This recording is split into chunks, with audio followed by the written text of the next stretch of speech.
रात्रभर निपचित पडलेल्या हालचाली जाग्या होऊ लागल्या की पहाट होते. ही खरं तर नित्यक्रिया आहे, नैसर्गिक आणि आपसूक होणारी क्रिया आहे, माणसांच्या हालचालींसारखी.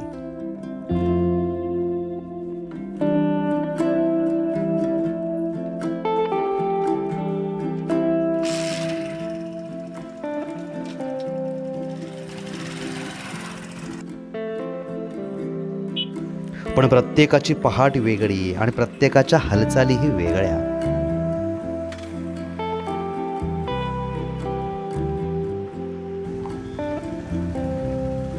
ही आमची तशी पहिली भेट नाही. याआधी खूपदा भेटलोय आम्ही. दिव्यांग ह्या माझ्या वेबसिरीजच्या वेळी, बॅक टू बेसिक या मुलाखतींच्या कार्यक्रमासाठी. पण आजची भेट वेगळी होती. मागच्या 3 वेळा मी स्वतःहून त्यांना भेटायला गेलो होतो, पण यावेळी त्यांनी मला भेटायला बोलवलंय.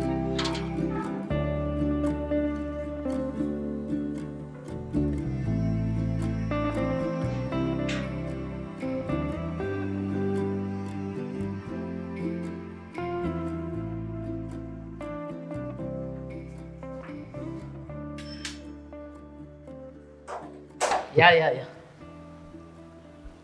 बसा. हो हो.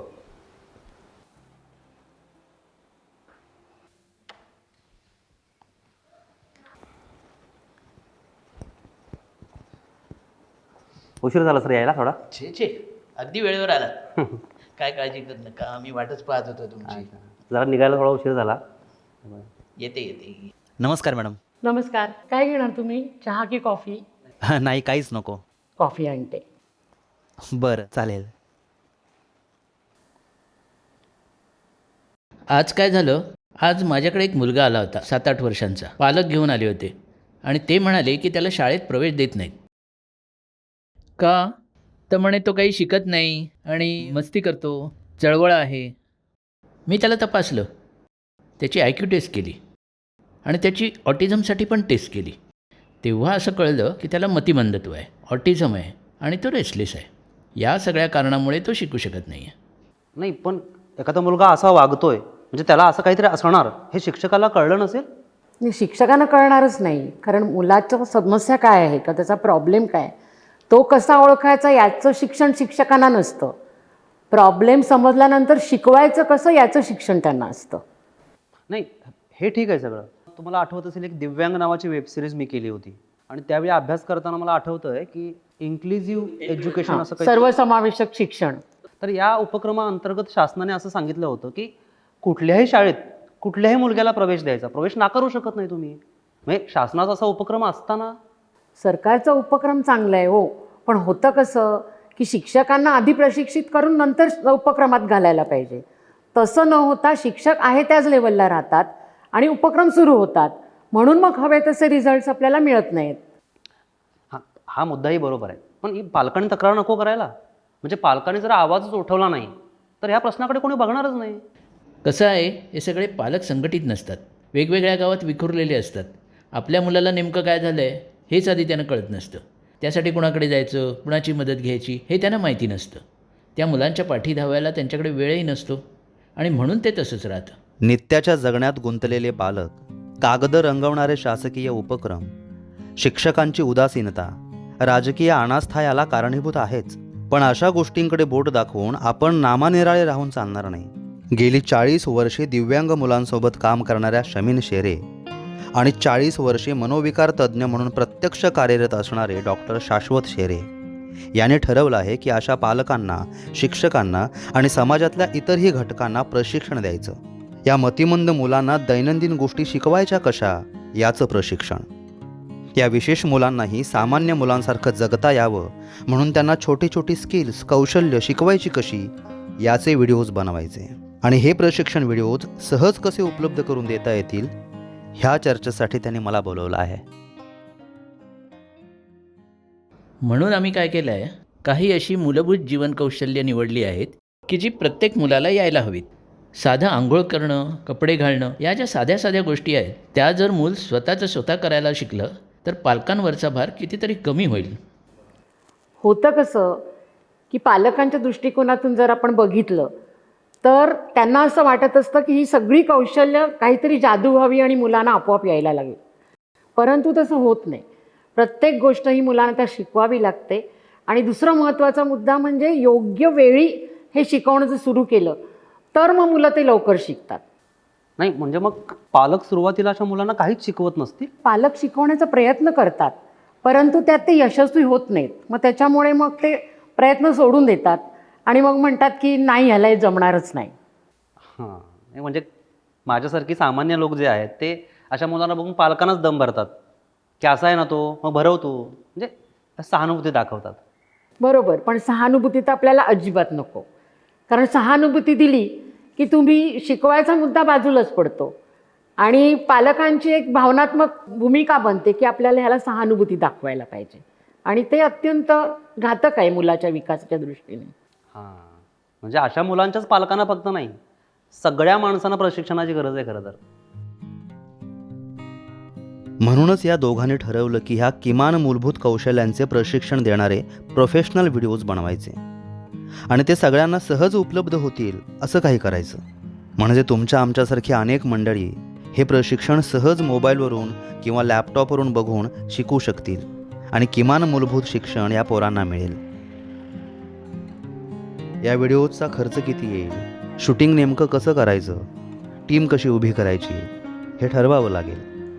आणि यासाठी मी 2 दिवसांनी पुन्हा भेटू असं सांगून निघालो. मी खुश होतो कारण मला एक प्रोजेक्ट मिळाला होता. मस्त करू, हा कंटेंट उत्तम कसा पोहोचवता येईल असा सर्वसाधारण विचार सुरू झाला. पण पुढे असं राहिलं नाही. ह्या दुसऱ्या मीटिंगला व्हिडिओज करणं शक्य आहे हे ठरलं, त्याचा खर्च ठरला, बजेट ठरलं आणि पुढचं नियोजन सुरू झालं. आणि त्या अनुषंगानं काही प्रश्न विचारायला सुरुवात केली. पण एक उत्सुकता म्हणून एक प्रश्न विचारतो की ही स्किल्स जी आहेत ती लहानपणी आपण सगळी सर्वसामान्य जे लोक आहोत आपण ते शिकतो आणि मग स्वावलंबी होतो, स्वतःच्या पायावर उभं राहतो. तर ही मुलंसुद्धा अशी स्वतःच्या पायावर उभं राहू शकतात? अर्थातच, पण ती पुढची गोष्ट झाली.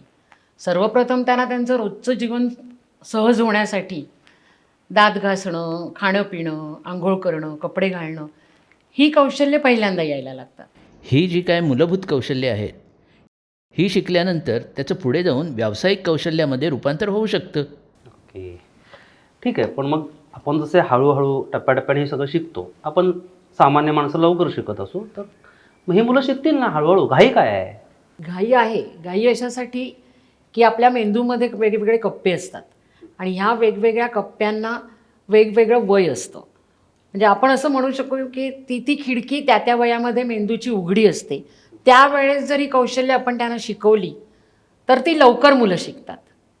जर ही वेळ निघून गेली तर मग शिकवणं अवघड होतं. तर साधं उदाहरण आपण घेऊया की जेव्हा आपण पहिलीत जातो, म्हणजे वयाने आपण 5-6 वर्षाचं असतो आणि मग तेव्हा आपण लिहायला शिकतो. मग लिहायला शिकण्यासाठी आपण काय करतो, बोटाच्या पकडीमध्ये पेन्सिल पकडून लिहितो. त्यासाठी बोटाचे स्नायू आपल्याला मॅच्युअर व्हायला लागतात. तर ती बोटांच्या स्नायूची जी खिडकी आहे ती 5व्या-6व्या वर्षी ओपन होते, म्हणून तुम्ही लवकर लिहायला शिकता. पण तेच जर वयाच्या 3ऱ्या वर्षी मुलाला पेन्सिल देऊन तुम्ही लिहायला शिकवलं तर मुलगा कदाचित लिहू शकेल, पण त्याच्यात सफाई येणार नाही आणि दुसरी गोष्ट म्हणजे मेंदूवर खूप ताण येईल. म्हणून आपल्याला ती कौशल्य त्या त्या वयातच शिकवायला लागतात. आणि जर ती त्यावेळी विंडो सुटली आणि आपण उशिराच्या काळात शिकवायला गेलो तर ते कठीण जातं मुलासाठी. आता एक दिग्दर्शक म्हणून प्रश्न विचारतो की या व्हिडिओजमधून आपण लोकांसमोर नेमका काय कंटेंट पोहोचवणार आहोत? म्हणजे ही विशेष मुलं जी आहेत त्यांना शिकवणं फार सोपं आहे, शिकवा असं की त्यांच्याकडे दुर्लक्ष करू नका, त्यांना वेळ द्या, नेमकं काय? या गोष्टी तर आहेतच, पण त्याशिवाय आपल्याला हे दाखवायचं आहे की पालक या मुलांना आपल्या घरी कसं शिकवू शकतात, त्याचं पालकांना प्रशिक्षण द्यायचं आहे. म्हणजे मग या मुलांना मूलभूत कौशल्ये यायला लागतील आणि त्यांचं जीवन चांगलं होईल. प्रशिक्षण देणं, हां, म्हणजे ते काम आपले व्हिडिओज खूप चांगले करू शकतील. म्हणजे हेच ना की म्हणजे दात कसे घासायचे आणि ब्रश वगैरे असं. हां, पण दात घासणं ही नुसती एक क्रिया नाही आहे ना. तर दात घासण्यासाठी आपण काय काय करतो, म्हणजे आपण ब्रश घेतो, पेस्ट घेतो, मग ते तोंडाकडे नेऊन दातात उजवीकडून डावीकडे खालून वरती ब्रश फिरवायला लागतो. म्हणजे तुम्हाला वाटेल दात घासणं ही अगदी छोटीशी क्रिया आहे, पण जर तुम्ही त्याच्या पाठचे टप्पे बघितलेत त्या संपूर्ण क्रियेचे, तर त्याच्यात खूप बारीक बारीक बारीक कौशल्य अंतर्भूत असतात. ती एकत्रितरित्या त्या मुलाला करता येत नाही म्हणून तो दात घासू शकत नाही. अच्छा, नाही म्हणजे ती मुलं स्वतः थुंकू नाही शकत? जर त्यांना तसा अनुभव नसेल किंवा जर त्यांना ते शक्य नसेल, म्हणजे स्नायू त्यांचे जर तेवढे तयार नसतील, तर ती क्रिया मुलं करू शकणार नाहीत. दात घासले त्याच्यामुळे जी थुंकी झाली आहे ती आपल्याला बाहेर टाकावी लागते आणि मग ती टाकण्यासाठी काय करायचं तिची वेगळी वेगळी टेक्निक्स असतात आणि ते प्रशिक्षण देऊन मुलं ती क्रिया करू शकतात. नाही मग म्हणजे याला काही अशी टेक्निक्स आहेत? हो हो, या सगळ्यासाठी शास्त्रशुद्ध टेक्निक्स आहेत आणि ती जर या पालकांना आपण शिकवली तर पालक आपल्या मुलाला शिकवू शकतील आणि मग हे या शिक्षणाचा खूप चांगला उपयोग होईल आणि म्हणून आपण हे व्हिडिओ बनवतो आहे. पुढे एक एक मुद्दे ऐकून मी थक्क झालो. कधी वाईट वाटलं, कधी हळवा झालो, कधी हसू फुटलं. पण एक मात्र पक्क कळालं, ह्या दोघांनी इतक्या वर्षाच्या अनुभवातून, संघर्षातून मिळवलेलं ज्ञान त्यांना आता जगाला वाटायचंय. जसा की मुसळधार पडणारा पाऊस, ज्या पावसाचे पाणी कोण वापरणार, किती वापरणार, शेतीला वापरणार, प्यायला वापरणार की तलावात साठवून ठेवणार, याची पावसाला तमा नसते ना अपेक्षा. तो थेंब आणि थेंब देऊन टाकतो.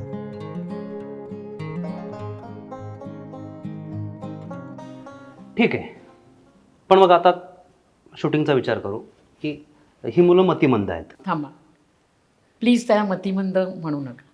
अशासाठी की तो मुलगा मतिमंद नाही आहे, तर त्याला मतिमंदत्व आहे. हां, नाही मला नाही समजलं. म्हणजे आता उदाहरण द्यायचं झालं तर समजा एखाद्या मुलाला किंवा माणसाला टायफॉईड झाला आणि त्यातून तू बरा झाला, तर मग आपण असं म्हणत नाही की हे टायफॉईड या, म्हणजे तो माणूस हा वेगळा आहे आणि त्याला टायफॉईड झाला. तसंच हे मूल, हा माणूस, ही व्यक्ती वेगळी आहे आणि त्यालाही अवस्था मतिमंदत्वाची प्राप्त झाली, म्हणून तो सबंध मुलगा काही मतिमंद नाही. म्हणून नेहमीच आपण यांचा उल्लेख करताना याला मतिमंदत्व आहे, याला अंधत्व आहे असं करायला पाहिजे. म्हणजे आपण कधीही त्याला लेबल लावता कामा नये. ओके, एक्स्ट्रीमली सॉरी, म्हणजे मला लक्षात नाही आलं माझ्या.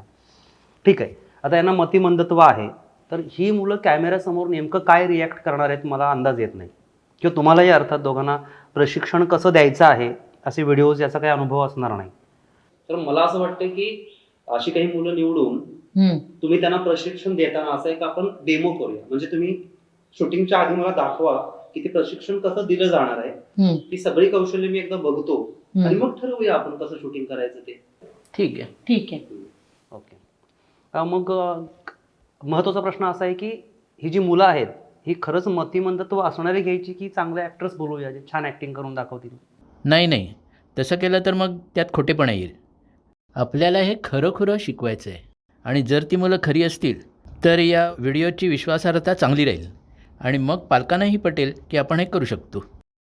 नाही पण मग ही कौशल्य कुठली आणि मग ती मुलं कशी निवडायची हे कसं काय? आधी आपण ठरवूया की कोणत्या कोणत्या मूलभूत कौशल्याचे आपल्याला व्हिडिओज करायचे आणि त्याच्याप्रमाणे मुलं निवडूया. माझी एक मैत्रीण आहे, ती असं एक सेंटर चालवते. उद्याच आपण तिच्याकडे जाऊया आणि मुलं सिलेक्ट करूया. चल, हरकत नाही. यावेळी मला पहिल्यांदाच कळलं की दिव्यांगांमध्ये कितीतरी प्रकार आहेत. त्यामध्येही फक्त मतिमंदत्व घेतलं तर सौम्य, मध्यम, तीव्र, अतितीव्र असे भाग पडतात. त्यातही अनेक मुलांना एकाच वेळी असे 3-4 प्रकार असू शकतात. म्हणजे सौम्य मतिमंदत्व आहे, ऑटिझम पण आहे, डाऊन सिंड्रोम आहे, असं अनेक. शमीन शेरे ह्या तज्ज्ञ विशेष शिक्षिका जरी असल्या तरी सध्या निवृत्त असल्यामुळे प्रत्यक्ष अशी मुलं त्यांच्याकडे शिकत नाहीत. हा, पण त्यांच्या ओळखीच्या विशेष शिक्षिका प्रिया गांधी यांच्या सेंटरला भेट देऊन तिथली मुलं बघावीत असं ठरलं.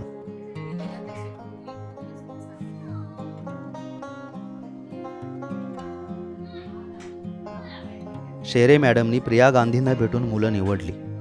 पण मी मात्र अस्वस्थ होतो, कारण इंटरनेटवर, सोशल मीडियावर कुठेही दिव्यांगांना द्यायच्या या स्किल्स डेव्हलपमेंटबद्दलचे किंवा स्किल्स शिकवण्याचे फार व्हिडिओज उपलब्ध नव्हते.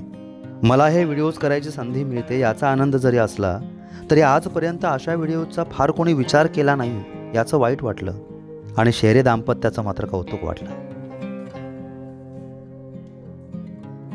निवडलेल्या मुलांसोबत कौशल्य पाहण्याचा पहिला दिवस आला. आता आपण असं ठरवलं होतं की आपल्याला जी कौशल्य शिकवायची आहेत ती सकाळपासून सुरू करूया. म्हणजे पहिलं जर दात घासणं घेतलं तर ते आपण सकाळपासून सुरू करतो. आता दात घासण्याचं कौशल्य आपल्याला शिकवायचं म्हणजे आपल्याला काय वाटतं की हातात टूथपेस्ट ब्रश घ्यायचं आणि लगेच दात घासायला सुरुवात करायची. परंतु आपल्या मुलांच्या बाबतीत तसं होत नाही. प्रत्यक्ष कौशल्य सुरू करायच्या आधी महत्त्वाचं काय असतं की आपल्या मुलाला दिलेल्या सूचना समजतात की नाही. नुसत्या सूचना समजून चालत नाही, तर त्याच्या पाठच्या भावना त्याला समजायला लागतात आणि क्रमसुद्धा समजायला लागतो.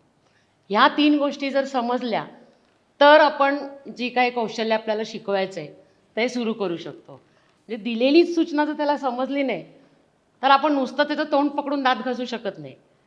कारण त्याला ते आपल्याला शिकवायचं असतं, आपल्याला ते करायचं नसतं. तर आता आपण सुरू करूया. ओजस उभा राहा. Good boy. छान उभा राहा. आता बस. आता आपल्याला पुढचं काम करायचं आहे. याचा अर्थ दिलेली सूचना त्याला समजली. परंतु कधी कधी असं असतं की सूचना समजली आहे किंवा सूचना त्याला समजलीच नाही आणि मूल तिथेच बसून राहिलं. तर याचा अर्थ काय आहे की मी तोंडी दिलेली सूचना त्याला समजत नाही.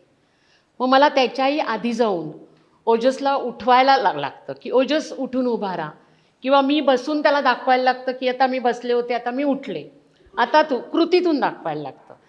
तर ते दाखवल्यानंतर मग सूचना जर त्याला समजायला लागली तर याचा अर्थ की त्याला बोलून सूचना समजत नाही परंतु कृतीतून समजते. तर मग तशा वेळेस आपल्याला त्याला हाताचा आधार देऊन त्याच्या खांद्याला वर करायचा असा भास देऊन त्याला उठवायचं आहे असं त्याला सांगायला लागतं. हां, तर आता आपण भावनेकडे बघूया. आता ह्याच्यातली भावना म्हणजे काय आहे, तर उठल्यानंतर आपल्याला दात घासायला जायचं आहे याची एक मानसिकता आणि मानसिक भूमिका त्याच्या मनात तयार व्हायला लागते. आणि ती कशी तयार होईल, तर त्याच्यासाठी आपल्याला त्याला आपली देहबोली, आपला स्पर्श किंवा आपला आवाज याच्यातून बरेचसे संवाद म्हणा किंवा क्लू पोहोचावे लागतात की तो संदेश त्याच्यापर्यंत जायला पाहिजे. आणि मग आपण कसं उठल्यानंतर म्हणतो, ओजस गुड मॉर्निंग, झाली का तुझी झोप, कसं वाटते आता तुला, भूक लागली आहे का, मग चल आता आपण दात घासूया आणि मग छान खायला जाऊया.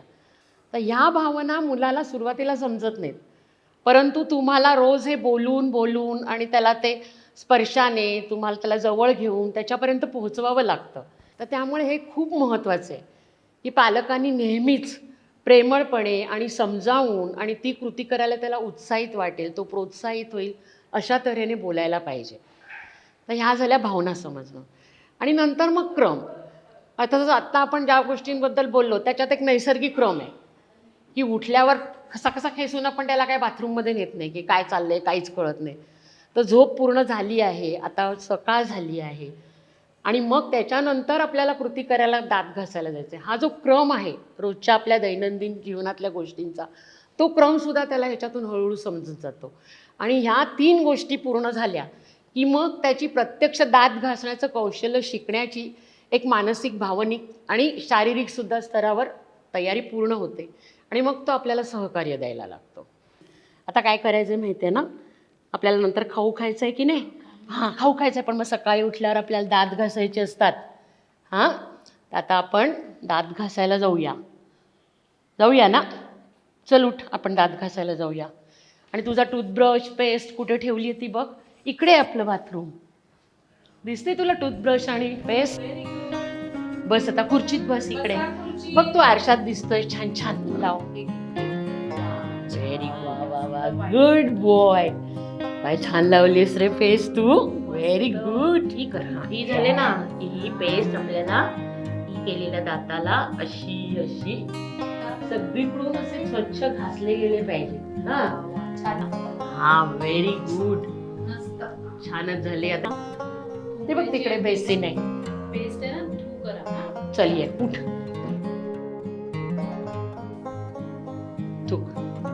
चांगलं चूळ भर. Very good. झालं, आता संपलं. आता ब्रश धू, नळ उघड. हां, नीट धू स्वच्छ करून.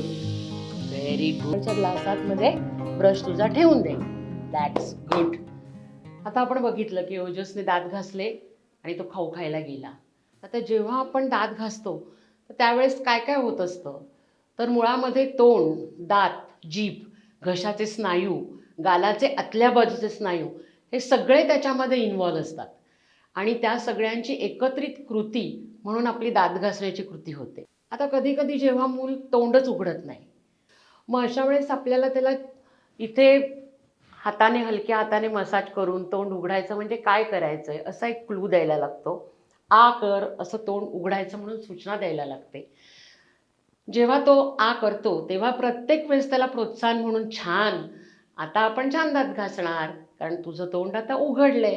म्हणजे जी क्रिया तो करणार आहे ती त्याला करायला लावण्यासाठी आपण शब्दांचे क्लू सतत देत असतो आणि त्याच्यामुळे मग त्याच्यातून त्याला समजतं की आता आपल्याला दात घासण्यासाठी तोंड उघडायचं आहे. मग ब्रश हातात घेतल्यानंतर तो फिरवायचा असतो. कधी कधी जेव्हा मुलं हे करत नाहीत तेव्हा आपल्याला ही कृती करावी लागते आणि त्याच वेळेस त्याच्या स्नायूंना, गालाच्या, कंठाच्या आपल्याला थोडंसं पुश करावं लागतं. आता फॉर एक्झाम्पल की दात त्याला इकडे घासायला लावायचे तर आपल्याला सांगायला लागतं की इकडे घास, मग इकडे घास, मग आता इथे इथे आतल्या बाजूला घास, मग इकडे इकडे वरच्या बाजूला घास, असं लोकेशन त्याला आपल्याला आपल्या हाताच्या स्पर्शाने दाखवायला लागतं. कधी कधी असं होतं की दात घासून होतात पण पेस्ट तोंडातच राहते, तो ती थुंकत सुद्धा नाही आणि गिळत सुद्धा नाही. मग अशा वेळेस आपल्याला त्याला सांगायला लागतं की हे बघ इकडे इकडे तर ती पेस्ट साठली आहे ना, ती आपल्याला बाहेर थुंकायची आणि असं आपल्याला करून बाहेर थुंकायचे असं सांगावं लागतं. जर ते झालं नाही तर मग आपल्याला नॅपकिन घेऊन तो नॅपकिन, बघा आता मी तुला दाखवते, आ कळ, आणि असं बाहेर काढून दाखवायला लागतं. तेव्हा मुलाला कळतं की बाहेर काढायचं म्हणजे काय. मग थुंकण्याची क्रिया करण्यासाठी आपल्याला थुंकी बाहेर फेकायला लागते. त्यावेळेस ॲक्च्युअली ताण जो असतो तो पाठीच्या इथे असतो. जेव्हा मी थू असं करते तेव्हा मग त्याला जर तुम्ही असं सांगितलं थूक आता, तर मग त्याला इथे पुश केल्यानंतर समजतं की आता हे जे इथे काय आहे ते बाहेर टाकायचं आहे. तर ही जी क्रिया आहे ह्या अतिशय छोट्या छोट्या सूक्ष्म क्रिया असतात की ज्या आपल्याला त्याला वेगवेगळ्या स्पर्शाने, वेगवेगळं बोलून, जिथे स्पर्श करून दाबून दाखवायचं असेल तशा तऱ्हेने त्याला दाखवायला लागतं. सुरुवात अशी होऊ शकते की नुसतं तुम्ही मसाज करताय की तिथले स्नायू आहेत ते कार्यरत व्हावेत, किंवा नुसतं तुम्ही इकडे इकडे मसाज करतायत की इथले जे स्नायू आहेत ते कार्यरत व्हावेत. कधी कधी असं असतं की मुलाच्या जास्त लाळ येत असते कारण त्याला स्नायूंचा कंट्रोल नसतो. मग कितीही दात घासले तरी ती पेस्ट आणि सगळं असं खाली येत असतं. मग अशा वेळेस तुम्हाला हा जो नॅपकिन आहे तुमच्या जवळचा तो असा धरून ठेवायला लागतो असा, आणि त्याला ते असं लाळ येते त्याला येऊ नये म्हणून असं थोडं पुश करायला लागतं. असं तुम्ही इथून पुश केलं की इथे ज्या ग्रंथी असतात त्या थांबतात आणि लाळ कमी होते. मग हळूहळू हा कंट्रोल मुलाला येतो आणि मग तो लाळ, थुंकी, पेस्ट हे सगळं तोंडामध्ये धरून ठेवायला शिकतो. तर ह्या अशा इतक्या क्रियामधून आपलं मूल दात घासायला शिकत असतं आणि ती स्वच्छता झाल्यानंतर एकदम आपण म्हणतो फ्रेश वाटतं. तर हे जे फ्रेश वाटणे ते त्या मुलाला आतून अनुभवायला यायला लागतं आणि ह्या अनुभवानंतर जर त्याला छान आवडीचं, चवदार असं अन्न मिळालं आणि ते तो मजेने खायला लागला तर ह्याचा एक संपूर्ण गोफ तयार होतो की आपण उठायचं आहे, उठल्यानंतर आपल्याला दात घासायचे आहेत आणि मग खाऊ मिळणार आहे. म्हणजे हळूहळू तुमचा जो शारीरिक आधार आहे तो कमी होतो. मूल स्वतःहून दात घासायला लागतं कारण त्याला ओढ असते की आता तोंड स्वच्छ करूया, मग आपल्याला छान वाटेल आणि मग आपण खाऊ खायला जाऊ. त्या सगळं अगदी सहज, ओघवतं पण प्रभावी मांडतात. कारण त्यांचा हेतू स्पष्ट आणि स्वच्छ आहे. सामान्यातल्या सामान्यालाही ते कळावं. आता पुढचं कौशल्य. मलमूत्र विसर्जन ही आपल्या आयुष्यातली अत्यंत आवश्यक क्रिया आणि कौशल्य हे दोन्ही आहे. आपल्या मुलांना जेव्हा आपल्याला ही क्रिया शिकवायला लागते तेव्हा प्रत्यक्ष क्रिया करण्याच्या आधी त्याच्या पोटाची एक तयारी असायला लागते. म्हणजे कसं, जर मुलाने योग्य आहार घेतला आणि त्याच्या पोटाच्या स्नायूंची हालचाल झाली तरच मलविसर्जन होण्यासाठी शारीरिक पूर्वतयारी होणार आहे आणि मूल ते सहजतेने करणार आहे. बऱ्याच वेळेला असं होतं की हा मुद्दा आपण लक्षात घेत नाही. मुलाने योग्य प्रकारे अन्न खाल्लेलं नसतं किंवा त्याच्यात जे तंतुमय पदार्थांची गरज असते ते त्याच्या पोटात गेलेले नसतात आणि त्याच्यामुळे मुलाला तो वेग येत नाही आणि पुढच्या क्रिया आपल्याला शिकवता येत नाही. मग अशा वेळेस ज्या वेळेस आपण याच्याकडे कौशल्य म्हणून बघतो, म्हणजे याच्यामध्ये दोन गोष्टी अंतर्भूत आहेत की एक तर ती एक नैसर्गिक क्रिया आहे आणि त्याचबरोबर त्या क्रियेचं काय करायचं हे त्याचं कौशल्य आहे. त्यामुळे प्रत्येक पालकाने ही काळजी आधी घ्यायला पाहिजे की त्याला व्यवस्थित आहार पोटामध्ये जातोय की नाही, त्याचप्रमाणे त्याची शारीरिक हालचाल व्यवस्थित होते की नाही हे बघायला लागतं.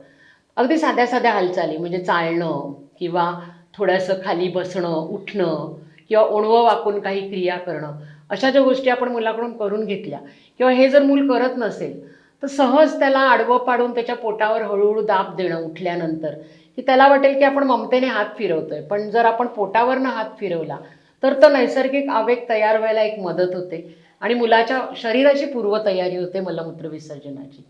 याच्यानंतर जेव्हा मूल आपल्याला वेगवेगळ्या क्रियातून दाखवतं की आता मला शीला जायचं आहे, त्यावेळेस मग आपण हे कौशल्य त्याला कसं शिकवायचं याच्याकडे वळू शकतो.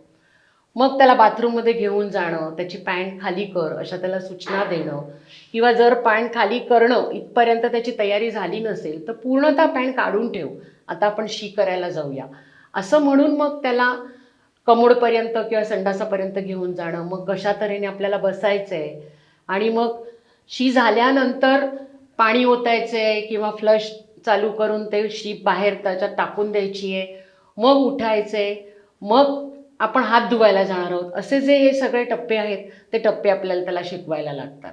आपल्याला असं वाटतं की इतक्या सूचना त्याला कशाला सांगायच्या, त्याला काय समजतं. परंतु जेव्हा तुम्ही रोज तीच क्रिया तेच शब्द बोलून त्याच्या पेसने त्याला सांगता तेव्हा हळूहळू ती समज तयार होते. शीचं कौशल्य शिकवताना काय काय आपल्याला करायला लागतं. मग आता हात धुवून झाल्यावर मूल कधी कधी तसंच ते इकडे पुसतं तिकडे पुसतं आणि बाहेर जातं. तर नाही, इथे नॅपकिन ठेवलेलं आहे, हात पुसायचे आहेत आणि मग बाहेर यायचं. इथपर्यंतचे टप्पे पूर्ण झाले की ही प्रक्रिया शिकून पूर्ण होते. चला मग पुढचं कौशल्य बघू. हे त्या सांगताहेत हे फक्त अभ्यासामुळेच नाही, तर गेली 40 वर्षे त्या हे स्वतः करत आल्या आहेत, आजही करत आहेत. स्वतंत्रपणे आंघोळ करणे हा आपल्या रोजच्या जीवनातला अतिशय महत्त्वाचं कौशल्य आहे. आणि हे कौशल्य जर मुलाला आपण शिकवलं नाही तर बराच काळपर्यंत मूल ते कौशल्य शिकू शकत नाही आणि त्याला आंघोळ घालण्याचं काम हे त्याच्या पालकांना करावं लागतं. तर आता जेव्हा आपण म्हणतो की आंघोळ करणं म्हणजे काय, आपल्यासाठी ती साधी बाथरूममध्ये गेल्यावर कपडे काढून अंग स्वच्छ करणं इतकी साधी क्रिया असते. परंतु जेव्हा आपण आंघोळ या प्रक्रियेकडे बघतो तेव्हा आपल्या लक्षात येतं की त्याच्यात 3 भाग पडतात. एक तर आंघोळीची पूर्वतयारी. आता आंघोळीची पूर्वतयारी म्हणजे काय, तर आपण बाथरूमकडे जातो, बाथरूममध्ये आल्यानंतर गरम पाणी बादलीत आहे ना, त्याचा काही साबण वगैरे सगळं व्यवस्थित आहे की नाही ते बघतो. मग त्याच्यानंतर आपण कपडे काढून आंघोळीला बसतो. ही झाली त्याची पूर्वतयारी. मग प्रत्यक्ष आंघोळ करताना आपण व्यवस्थित आपलं सर्व शरीर चोळून चोळून स्वच्छ करतोय की नाही, पायाला मळ लागलेला असतो, कोपऱ्यांमध्ये घाण असते, काखेत घाम आलेला असतो, तर ही प्रत्येक गोष्ट स्वच्छ करायची आहे आणि त्याच्या जागा कुठे कुठे आहेत हे आपल्याला मुलाला स्वतः ती आंघोळ घालून दाखवून शिकवावं लागतं. कारण तोपर्यंत मुलगा काय करतो, साबण घेतो आणि नुसतं चोळत बसतो जिथे अंग दिसतं तिथे. पण आंघोळीचा मूळ उद्देश काय आहे, तर त्याचं शरीर स्वच्छ व्हायला पाहिजे आणि काही जंतू वगैरे असतील ते सगळे निघून जायला पाहिजे. तर त्यामुळे ती सूचना त्याला परत परत देऊन स्वच्छ आंघोळ कशी करायची हे शिकवायला लागतं. आणि एकदा आंघोळ करून झाली की मग आंघोळीनंतरचा भाग येतो, ज्याच्यामध्ये आपण अंग कोरडं करतो, शक्य असेल तर पावडर लावतो, अंतर्वस्त्र घालतो आणि मग छान छान कपडे घालून पुढच्या कामाला जातो. चल स्वराज, छान आंघोळ केलीस तू आज, एकदम छान. किती गोरा गोरा दिसतोयस. हां, आता आपण अंग पुसूया. बघा आता आंघोळ झाली, आता याच्या पुढचा टप्पा म्हणजे अंग पुसणं. बरेच वेळा काय होतं की पालक अंग पुसणं ही फार छोटी गोष्ट मानतात आणि पटपट आटपून पाठवून देतात. पण तसं करायचं नसतं, कारण की ती फार महत्त्वाची गोष्ट आहे त्याच्या आरोग्याच्या दृष्टीने. ये स्वराज, आता आपली आंघोळ झालेली आहे, अंग छान पुसून झालेलं आहे. आता आपण बाहेर जायला कुठले कपडे घालायचे ते बघूया. बरं, आपण ते कपडे घालूया. आता बघितलं तुम्ही की कपडे घालायला आपण आलो, पण त्याच्यात मी स्वराजला विचारलं की आता आपण कुठले कपडे घालूया. कपडे घालण्याच्या आधी 1-2 पायऱ्या आहेत असं म्हणूया आपण. म्हणजे ते एक तऱ्हेचं कौशल्यच आहे, परंतु ते न दिसणारं कौशल्य आहे, मेंदूच्या पातळीवरचं कौशल्य आहे. ते कोणतं, तर एक सिलेक्शन म्हणजे निवड, की स्वराजने कुठचे कपडे घालायचे किंवा कुठचे तो निवडणार आहे आणि ते का निवडले त्याचा निर्णय त्याने का घेतला. म्हणजे निवड आणि निर्णय हे 2 आपल्याला आधी बघायला लागतात की त्याला ते समजतंय की नाही असं. नाही पण म्हणजे असा निर्णय घ्यायला लावणं किंवा असा निर्णय घेणं हे सुद्धा एक कौशल्य आहे. हां, ते कौशल्य म्हणजे ते मेंदूच्या वाढीचं एक लक्षण आहे ना, की त्याचा मेंदू काम करायला लागलाय. आणि त्यासाठी त्याला वाव द्यायला पाहिजे. वाव दिला ना मी आता की तूच ठरव, तू निर्णय घे. हे जेव्हा सांगतात तेव्हा त्या निवडीच्या प्रक्रियेतून तो निर्णय प्रक्रियेकडे जात असतो, की तो निर्णय घेतो की मला हा घालायचा आहे. ती संधी आपण त्याला द्यायला पाहिजे. नाही तर नेहमी काय होतं, हा स्वराज हे कपडे घेतलेत हे घाल. तुम्हीच त्याच्या वतीने निर्णय घेता, मोकळे होता. तुम्ही ठरवता की आता तो कुठचे कपडे घालणार आहे. आणि हे अत्यंत गैर आहे. म्हणजे तुम्हाला जर त्याला शिकवायचं असेल, त्याला मोठं करायचं असेल, त्याची समजशक्ती वाढवायची असेल, तर ह्या सर्व संधी तुम्हाला द्यायला पाहिजेत. आणि तुम्हाला वाटेल की हे सगळं 10 वर्षाच्या नंतर सांगायचं काम नाही. 3ऱ्या वर्षापासून तुम्ही मुलांना सांगू शकता. म्हणजे प्रत्येक वेळी जेव्हा जेव्हा कपडे घालू आपण कुठल्याही कार्यक्रमाला जाताना किंवा कुठेही त्याला हो, संधी द्यायला त्याला पाहिजे. संधी द्यायला पाहिजे. म्हणजे आपण नुसतं हे नाही ते घाल असं म्हणून चालत नाही. हां, स्वराज आता कुठचे कपडे घालायचे तुला? हे कुठचं शर्ट आहे? रंग कुठचा आहे माहिती आहे? ब्लू. हां, आणि पॅन्ट कुठची घालणार आहेस ह्याच्या खाली? ही घालायची आहे? बरं ठीक आहे, जा पॅन्ट घाल जा. पॅन्ट तो आधीच घातली होती त्याने. हो, कारण ती पॅन्ट घालायला तर तिला सोपी जाते. कारण का की पॅन्ट घालणं हे त्याचं अंतर्वस्त्र किंवा चड्डी घालण्यासारखंच आहे. आणि त्याच्यामुळे ते त्याला सोपं जातं. Very good. शाबास. ते हां. बघा. आणि आता तो एक हात घालेल, डावा हात पहिला घातला, आता उजवा हात घातला, झालं. म्हणजे त्याला आधी येतं की तो शिकला का? हां, तो शिकला आहे कौशल्य. प्रत्येक गोष्ट हो, हो. तुम्ही जर त्याला ये रे इकडे मी तुला शर्ट घालते म्हणून घातलं तर त्याला तीच सवय लागते की आईने ये रे म्हटल्यावर उभं राहायचं आणि शर्ट घालून घ्यायचं. पण त्याच्यावेळी तुम्ही सांगितलं की तुला शर्ट घालायचं आहे, मी तुला दाखवणार आहे कसं घालायचं ते. मी रोज रोज तुला नाही शर्ट घालणार आहे. हे बघ, ह्या हातातून इकडून हात आत घालायचा, तिकडून घालायचा, हे डोक्यातून घालायचं, मग खाली खेचायचं. प्रत्येक ॲक्शनला तुम्हाला ते दाखवायला लागतं आणि शिकवावं लागतं. आणि हे करत असताना तुम्हाला फक्त त्याच गोष्टीशी रिलेटेड गप्पा मारायला पाहिजेत त्याच्याशी. मध्येच काहीतरी अरे बाहेर पाऊस पडतोय वाटतं, नाही तर शाळेची वेळ झाली, मग इकडे तुम्ही हाताने शर्ट घालताय आणि तिकडे तोंडाने शाळेची वेळ झाली, डबा खायचा, अमुक तमुक वेगळंच बोलत बसता. तर कुठचंही कौशल्य शिकवताना आपल्याला कधीही अवांतर गप्पांचा विषय काढायचाच नाही आहे.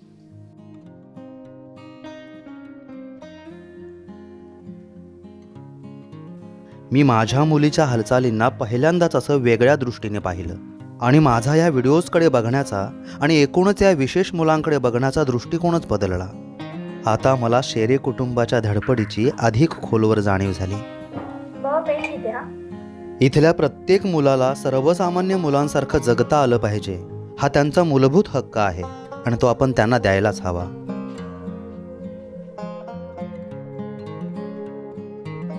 ओवी जरा ये इकडे. वा, काय ग ओवी, आज आपल्याकडे पाहुणे येणार आहेत. मग आपल्याला कचरा काढायचा, ही सगळी जागा आहे ना, ही आपल्याला सगळी स्वच्छ करायची आहे. कचरा काढण्यासाठी आपल्याला काय लागतं सांग?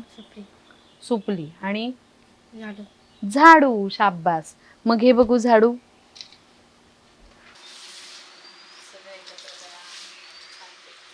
सगळी.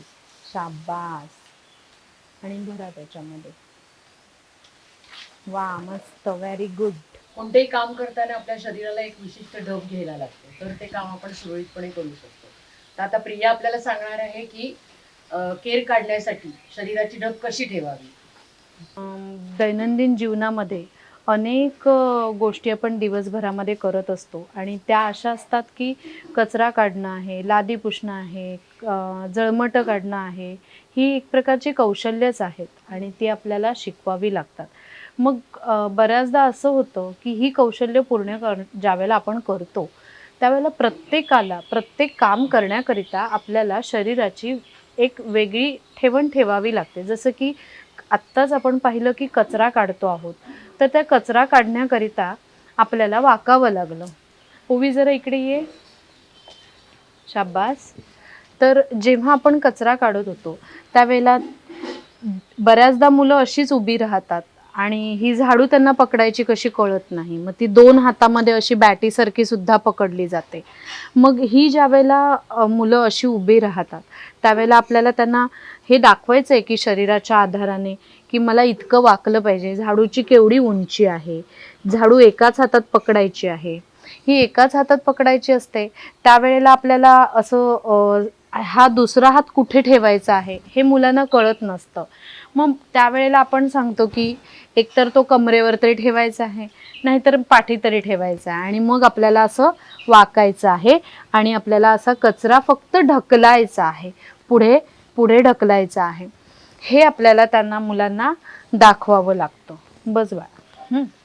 तर हे झालं एक कौशल्य. अशाच पद्धतीने आपल्याला अनेक कौशल्य शिकवायची आहेत.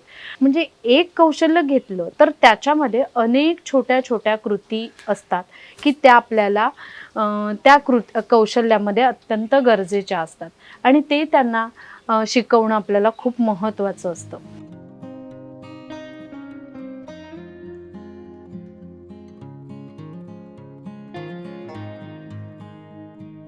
आता ओवीच आपल्याला पुढचे 4 स्किल्स दाखवेल असं ठरलं. आपल्या रोजच्या जीवन कौशल्यामध्ये आणखी एक महत्त्वाचं कौशल्य असतं, ते म्हणजे प्रसाधन. आणि आज आपल्याकडे ओवी आलेली आहे आणि ती आपल्याला छान छान प्रसाधन कसं करायचं ते दाखवणार आहे. काही काही गोष्टी स्वतः करणार आहे. होय ना ओवी? हां. आपल्याला वाटतं की प्रसाधनाची काय गरज आहे, परंतु प्रसाधनामुळे आपल्या जी स्वतःची प्रतिमा असते ती उंचावण्यास मदत होते. आपण छान दिसतो, ही कल्पना आपल्यालाही सुखावं वाटते आणि बघणाऱ्यालाही चांगली वाटते. ओवी, आता मी तुला दाखवते. हां, तसे तू तुझे केस विंचरशील? घे. आरशात बघून कर. अरे वा. छान झाले. ओके. आता काय करूया सांग? आता काय करूया? काय लावायचं? पावडर लावायची. तर थोडंसं तू लावून बघ. घे. इथं थोडंसं घे. हां, आता लाव. असं असं पसरव.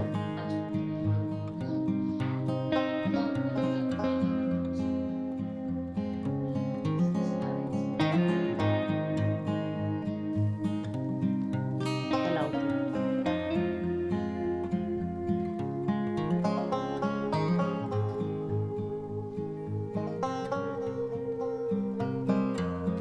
अशा तऱ्हेने ओवीचं प्रसाधन पूर्ण झालेलं आहे. आता बघा आमची ओवी किती छान दिसते. ओवी स्माईल दे. तुम्ही तिच्या चेहऱ्यावर आनंद बघताच आहे की ती आपण छान दिसते, तर तिला इतका आनंद झालाय. आपल्याला असं वाटतं की यांना एवढं नटायची किंवा पावडर वगैरे लावायची अशी काय गरज आहे. त्याची गरज अशी आहे की जर तुम्ही आधीची ओवी बघितली असती तर तुम्हाला कळलं असतं की ती कशी तरीच आहे. म्हणजे केस अस्ताव्यस्त झाले आहेत, मग तिच्या थोडीशी लाळ बाहेर येऊन ती इथे सुकली होती, मग डोळ्यातून अशी घाण येऊन ती तिथे अडकली होती. आणि याच्याकडे लक्ष न देता जर आपण तिला तसंच शाळेत घेऊन गेलो किंवा घरीच ठेवलं तर तिला स्वतःलाही ते असं आरामदायी वाटत नाही, तिला अस्वस्थ वाटतं. पण तिला सांगता येत नाही की का आपल्याला अस्वस्थ वाटतंय. मग जेव्हा तुम्ही तिला तोंड धुवून आणता किंवा हे चिकटलेलं नुसतं ओल्या फडक्याने साफ करता आणि म्हणता की इकडे चिकटले ते आपण साफ करूया, डोळ्यातली घाण काढूया, बघ आता कसं वाटतंय, तर तिला सांगता येणार नाही की मला छान स्वच्छ वाटते, पण तिला तो अनुभव आतल्या आत येईल आणि तो खूप महत्त्वाचा असतो. बरेचदा आपण बघतो की ह्या मुलांना तसंच ठेवलेलं असतं किंवा त्यांना नीट दिसत नसलं तर खूप जाडे जाडे चष्मे त्यांना दिले जातात आणि मग त्या चष्म्याचं एक ओझं असतं आणि न चांगलं दिसत असण्याचं एक अंतर्गत फिलिंग असतं जे आपल्याला बाहेरून कळत नाही. त्यांना ऑफकोर्स कळतं, पण त्यांना आवडलेलं नाही हे आपल्याला कधी समजतं जेव्हा आपण त्यांना छान तयार करतो. मग त्यांना स्वतःचा फरक कळतो की आधी आपण असं दिसत होतो आणि तयार झाल्यावर आता असं दिसतोय. की आता ओवीकडे बघितलं तर ओवी किती छान दिसते, हो की नाही? आणि आता तिच्याकडे तुम्ही बघाल तर ती एकदम मस्त आहे. आता तिला वाटते हां आता मी एकदम प्रेझेंटेबल आहे, आता मी आईबरोबर कुठेही बाजारात जाऊ शकते. म्हणजे ती जेव्हा यायची आधी तेव्हा तिची आई तिचे 2 पोनी बांधायची, पण ते ओवीला जमण्यातले नव्हते. पण आता तुम्ही बघितलं की स्वतः कंगवा घेऊन ओवी तिचे केस सारखे करते. इतकेच नव्हे तर पाठचे, पुढचे, शेजारचे आणि पुढे आलेले, म्हणजे सगळ्या दिशेने तिने तिचे केस व्यवस्थित विंचरलेले आहेत. तर याच्यासाठी प्रसाधन हे कौशल्य असं आहे की जे आपल्याला मुलांना शिकवायलाच पाहिजे आणि जसं जसं शक्य होईल तसं जसं स्वतंत्रपणे त्यांना ते करता येईल अशा संधी त्यांना वारंवार दिल्या पाहिजेत. चला ओवी, भूक लागली आहे ना आता तुला? हां हां, होय होय, चल चल चल.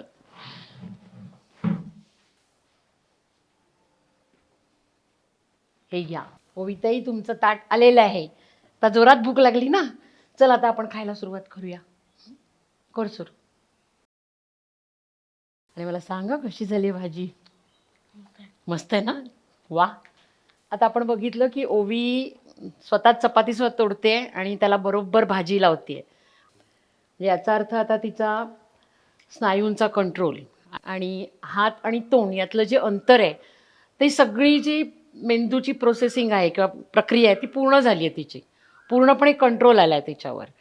पण जेव्हा मुलांना कळत नाही की भाजी चपाती आली तर आपल्याला काय करायचं आहे, तर ते नुसतेच बघत बसतात किंवा काय हाताकडे बघतात, पण खाण्याची ॲक्शन होत नाही.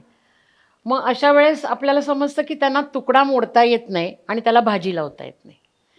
मग अशा वेळेस आपल्याला काय करायला लागतं, जराशी घेऊ काय त्यांना दाखवायला.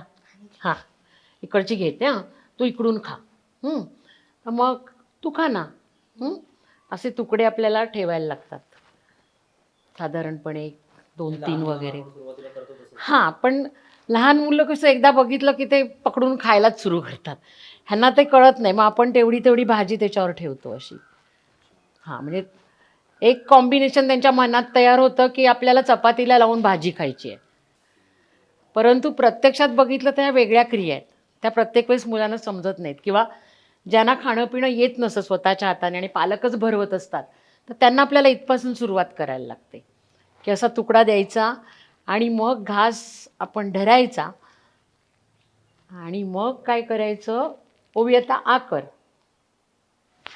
असं. म्हणजे इथे खाण्यासाठी आ करायचे इथपर्यंत त्यांची तयारी झालेली असते, पण प्रत्यक्ष हात वापरायचे हे तयार झालेलं नसतं. म्हणून मग त्यांना आपल्याला अशा तऱ्हेने शिकवावं लागतं. त्याचबरोबर तुम्ही बघाल की ती बघतीये चपातीकडे, म्हणजे हे बघणंसुद्धा महत्त्वाचं आहे. ते काही काही मुलं समोरच बघत असतात, म्हणजे तुम्ही जसं मी तुम्हाला सांगते तसे तुमच्याकडेच बघत राहतील. आणि आईबाबांनी जर भरवलं तर त्यांना कळणारच नाही की घास कुठून आला आणि कुठे चालला आहे. मग ते समोर बघतायत, आईबाबा त्यांना सांगत नाहीत की बघ हा घास आहे, हा तुला तोंडात घालायचा आहे, किंवा मग तर तिचं तोंड तिकडे असं करून हाताने तिला जवळ घेऊन त्यांना दाखवायला लागतं की खाण्यासाठी आपल्याला तोंड आणि हात हे त्या विशिष्ट दिशेने एकत्र आणायचं आहे. बरेचदा पालक हा विषय लक्षात न घेता त्याला भरवून काढायचं म्हणून तो असा बसलेला असतो. पालक इकडचा घास घेतात, तोंडात घालतात. मग त्याला कधीच कळत नाही की ताटात काय ॲक्शन होती आहे, ताटात कशी चपातीला भाजी लावली जाते आहे. तर त्या प्रत्येक वेळेस आपल्याला त्या मुलाला सांगायला लागतं की हा तुझा खाऊ आहे, बघ ही चपाती आहे, ही भाजी आहे, हे चपातीचा तुकडा मोडून अशी आपल्याला भाजी लावायची असते आणि मग खायची असते. म्हणजे हे जेव्हा रोज रोज सांगता आणि मूल स्वतः आधी आ करतं, मग हाताने उचलून खायला लागतं, त्याच्यानंतर ते स्वतः तुकडा मोडून खायला शिकतं. ॲक्च्युअली तुम्हाला जेव्हा तुम्ही सर्वजण एकत्र जेवायला बसता तेव्हाच आपल्या मुलाला जेवायला घ्यायला पाहिजे. कारण प्रत्येक वेळेस जर तुम्ही त्याला आधी किंवा नंतर असं जेवून काढलं तर त्याला कधीच कळणार आहे की you are part of the family, की मी एक कुटुंबाचा भाग आहे. आणि जेवण ही अशी क्रिया आहे की सगळ्यांनी एकत्र बसून गप्पा मारत हसून खेळून खायची एक प्रक्रिया आहे. त्याला वाटतं की नाही आपल्याला भूक लागली की कोणीतरी येतं, ताट देतं आणि जेवायला घालतं. म्हणजे तुम्ही जसं त्याच्याशी वागता त्याची प्रत्येक प्रक्रिया त्याच्या मेंदूत वेगळी उमटते. तुम्ही जर त्याला तुमच्यातून वेगळं काढून असं शिकवलं तर त्याच्या मनात तीच प्रक्रिया पक्की होईल. मग पुढे तुम्ही समारंभात कुठे त्याला बाहेर घेऊन गेलात, पंक्तीत गेलात, लग्नात गेलात आणि मग जेवायची वेळ आहे तर तो जेवणार नाही. कारण सवय काय त्याला की कोणी नसताना एकट्याने खायचं. म्हणजे हे ते स्वतःहून करणार नाहीत. आणि जोपर्यंत ते शिकणार नाही तोपर्यंत पालकांना किती मोठं झालं तरी कुठेही गेला की बाजूला घेऊन त्याला भरवायला लागेल. तर हे सगळी जी ही सिच्युएशन तयार होते त्याला जर तुम्ही आधीच त्याचं शिक्षण कौशल्य प्रशिक्षण सुरू केलं तर तो नॉर्मली ते सगळं घेऊ शकतो आणि पालकही रिलॅक्स राहतो. म्हणजे असे ज्या सिच्युएशन्स असतात त्या तुम्ही टाळू शकता फक्त योग्य तऱ्हेच्या कौशल्य प्रशिक्षणामुळे. झालं ना? कसं वाटलं आता? छान पोट भरलं? एकदम भारी. वा. किती गोड मुलगी आहे ही. आपल्याला पटणारच नाही की ही एक विशेष मुलगी आहे, स्पेशल चाइल्ड आहे. आणखी एक गोष्ट तुमच्या लक्षात आली असेल तर ती की घास किती घट्ट पकडला तिने. तर ही जी क्रिया आहे त्याला आपण म्हणतो की आपल्या बोटांवर किंवा आपल्या स्नायूंवरचा जो ताण आहे तो आपण व्यवस्थितरित्या मेंटेन करू शकतो किंवा राखू शकतो. हल्ली आपण बघतो की बरेचसे असे प्लास्टिकचे ग्लास दिले जातात यूज अँड थ्रोचे. तर आता ह्या ग्लासामध्ये ओवी काय करते बघूया. तिच्या मगाशी तिने हे ओतलं तेव्हा व्यवस्थित ओतलं, कारण दोन्हीही हे कडक होते. म्हणजे इथे तिला ताणाकडे कुठे लक्ष देताना दिलं नाही तरी चालेल, फक्त तिची पकड चांगली असायला पाहिजे होती. आणि तिने भांडं लहान मोठं आहे, म्हणजे आता ह्याच्यातली पकड कमी आहे, ह्यातली जास्त आहे, हे तिने व्यवस्थित ठेवलं. पण जेव्हा आता आपलं जे साधन आहे त्याला स्वतःलाचा काही बॉडी किंवा ताणच नाही आहे, ते हलतं आहे असं. मग अशा परिस्थितीत आता ओवी हाताने पाणी ओतून तो ग्लास घेऊन पाणी पिऊ शकते की नाही हे आपण बघूया. ओवी, आता ह्याच्यात पाणी तुला ओतायचं आहे, हां, आणि ह्याने पाणी प्यायचं आहे. बघूया, कर.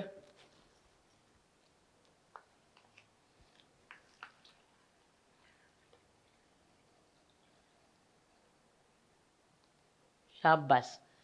आता पी, पाणी पी. छान.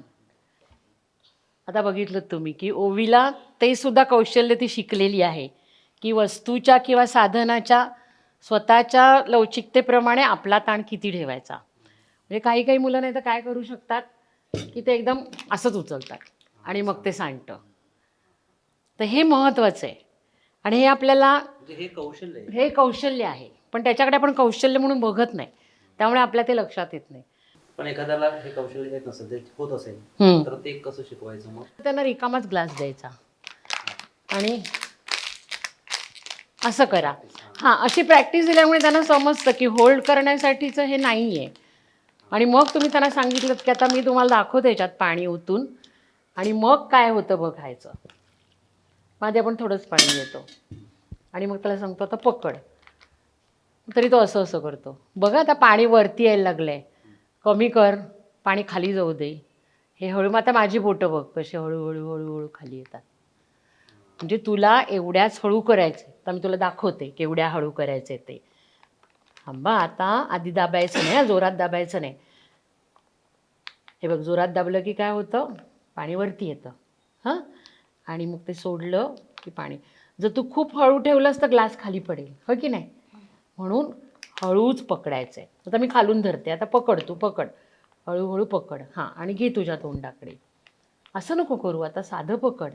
हां, घे, असं. म्हणजे मुलाला कळलं पाहिजे की पडलं तरी सांभाळणारं कोणीतरी आहे आणि हे आपल्याला कौशल्य शिकायचं आहे. झालं आता पिऊन. गुड. चला, आता ओवी दुसरं कौशल्य दाखवणार आहे.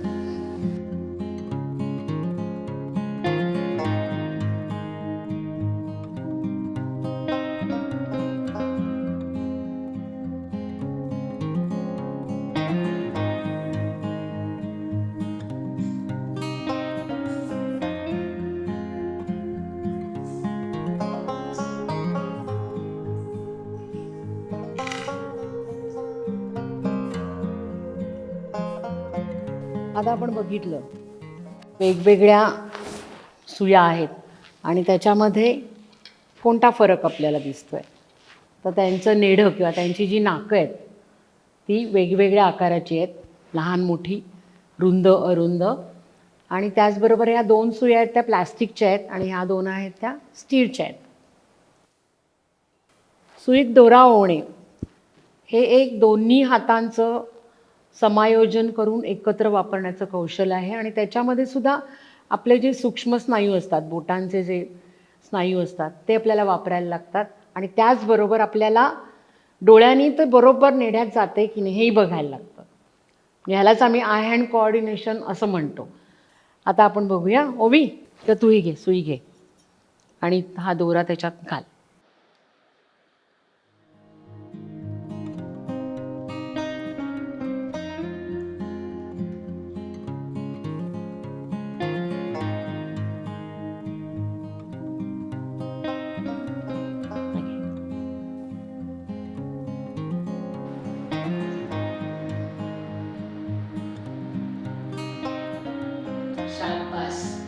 हे तुम्ही बघितलं किती वेळ धडपड करून, कारण इथे हे कडक करून तिला दिलेलं नव्हतं. हे मुद्दामच मी दिलं नव्हतं कारण मला बघायचं होतं. आता काय करायचं मी तुला दाखवते. हे बघ, हे कापड कसं आहे आपल्याकडे भोकाभोकाचं आहे ना. हां, तर ही सुई आपण अशी धरायची आहे आणि एका भोकातून तिला वरती काढायची आहे. हां, घे काढ. शाबास. ओढ. Very good. आपण खालून वरती काढला. हां, आता आपल्याला ह्याच्या पुढच्या भोकामध्ये वरून खाली घालायचं आहे. पुढचं भोक कुठे दाखव मला. हां, बरोबर, घाल. Very good. बोटांच्या स्नायूंवर पूर्ण नियंत्रण तिने दाखवलं. एकातून पुढच्यात म्हणजे काय, पहिल्यांदाच मला सुईने फक्त दाखवायला लागलं, पुढचं तिला कळत गेलं. म्हणजे ही 3 एकत्र कौशल्य आहेत ॲक्च्युअली, कारण त्याच्यामध्ये दिशेचं ज्ञान आहे, बाजूला, उजवीकडे, खाली, वरती, आणि त्याचबरोबर त्याच्यामध्ये गणित आहे. कारण त्यांना ते हळूहळू अंदाज यायला लागला की एकातून पुढच्यात जायचं, मग 2 भोकं, मग 3 भोकं, आणि ही साधी क्रिया आहे ती मग हळूहळू तुम्ही डिझाईनमध्ये कन्वर्ट करू शकता. सुरुवातीला आपण मुद्दाम काळा दोरा आणि पांढरा सरफेस घेतला आहे, कारण त्याच्यामुळे ओवीला बरोबर तिची सुई कुठे जाते हे ट्रॅक करणं सोपं जातं. जर तुम्ही त्यातला रंगीत दोरा घेतलात तर त्यांचं लक्ष रंगीतपणाकडे जातं, म्हणजे भोक आणि दोरा ह्या लक्षापासून ते विचलित होतात. त्यामुळे सुरुवात करताना आपल्याला जेव्हा अशा तऱ्हेचं काही हस्तकौशल्य की जे पुढे जाऊन व्यवसाय कौशल्य होणार आहे आणि त्याच्यामध्ये त्यांचे सूक्ष्म स्नायू काम करत आहेत, तर त्यासाठी शक्यतोवर त्यांचं लक्ष कुठे विचलित होणार नाही असंच साहित्य किंवा साधनं आपल्याला वापरायला लागतात.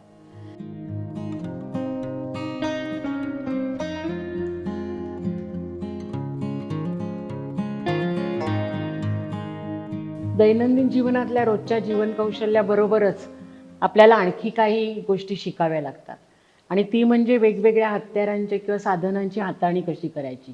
हे भाजी कापण्यासाठी आपण सुरी वापरतो, किसण्यासाठी किसणी वापरतो, किंवा काही कापायचं असेल तर कातर वापरतो.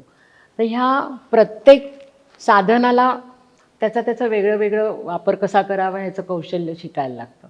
तर आज आपण बघणार आहोत की ओवी कातरकाम करते की नाही.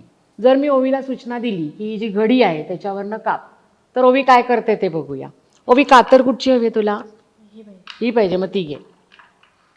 हे घे. आणि इथे मी आता घडी घातली ना, त्याच्यावरनं तुला कापायचं आहे.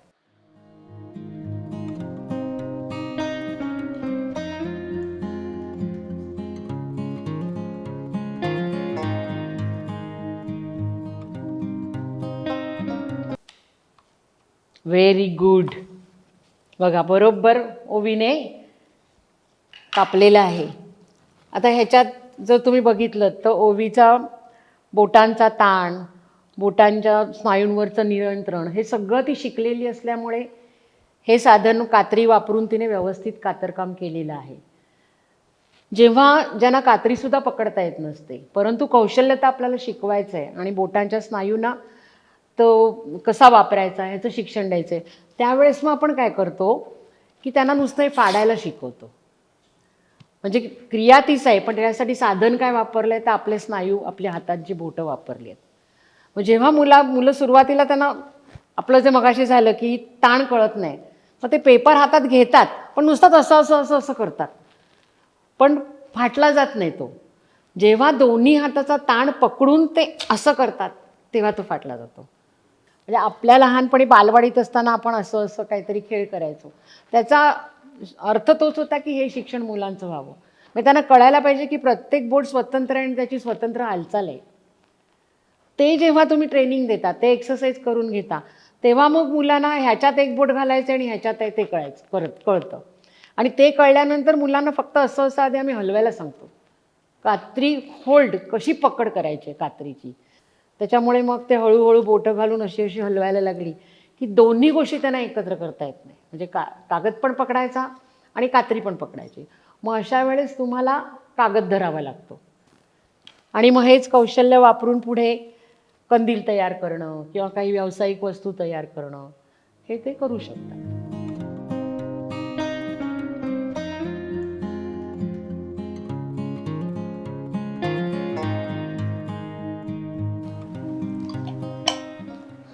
मला पाणी हवंय तुला, जा तिकडे बघ ठेवलंय स्वयंपाकघरात भरून, ते पिझ्झा जाऊन.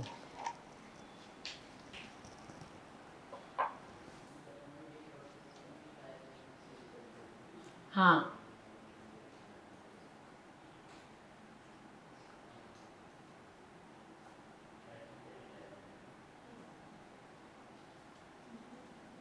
झालं पिऊन? ये इकडे. छान. मग आता आपण पुढच्या खेळाला जाऊया. छान पाणी पिऊन आलास ना तू? आता प्रिया मॅडम बरोबर तू तिकडे जा, मग आधी खाऊ देऊया. तुला बहुतेक भूक लागलेली दिसते. जा. चल जाऊया आपण. तिकडून चल. मल्हारला थोड्या शारीरिक अडचणी आहेत, पण अशा मुलांनाही आपण वेळ दिला तर तीही सामान्यांसारखीच जगू शकतात. बघितलं? म्हणजे आता सांगितलेल्या सूचनेप्रमाणे मल्हार तिकडे जाऊन पाणी पिऊन परत आला. आता आपण कोणतं कौशल्य बघत होतो तर मल्हार एका जागेवरनं दुसऱ्या जागेकडे जातो कारण त्याला काही शारीरिक अडचणी येतात म्हणून. परंतु केवळ आपल्या सूचनेनुसार किंवा मी त्याला सांगितलं मल्हार तुला तहान लागली आहे ना तर तू जाऊन पाणी पी आणि ये, तर त्याला सूचनाही समजली, त्याला क्रमसुद्धा समजला आणि कृतीसुद्धा समजली. तर त्यामुळे प्रत्येक कौशल्य शिकण्याच्या आधी त्यातली सूचना समजली आहे, त्याचा क्रम समजला आहे आणि त्याच्याशी निगडीत योग्य त्या भावना हे ते मूल ठेवतंय की नाही हे त्याला जेव्हा आपण शांतपणे ऑब्झर्व करतो तेव्हा आपल्याला समजतं. जेव्हा अशी क्रिया पूर्ण होते आणि तेव्हा त्याला आनंद होतो आणि मग ही आनंदाची भावना त्याला ती क्रिया परत परत करण्यासाठी प्रवृत्त उद्युक्त करते. करते. हां, चालेल, पुढच्या कौशल्याकडे जाऊया. चला.